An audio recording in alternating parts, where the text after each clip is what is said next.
पुणे स्वारगेटमध्ये घडलेली घटना फक्त संतापजनक नाही तर चक्रावून टाकणारी आहे।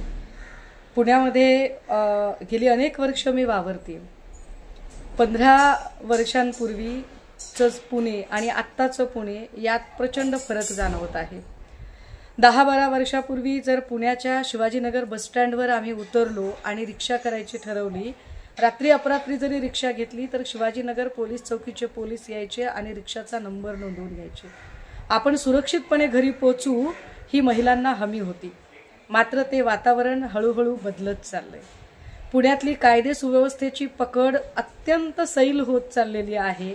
पोलिसांचा धाक नावाची गोष्ट तर आता काही उरलेलीच नाहीये।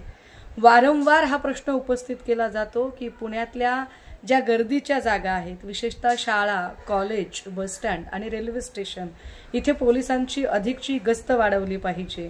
मात्र ते होताना दिसत नाहीये। आजची घटना फक्त गंभीर नाही तर पुण्याच्या संस्कृतीला न शोभणारी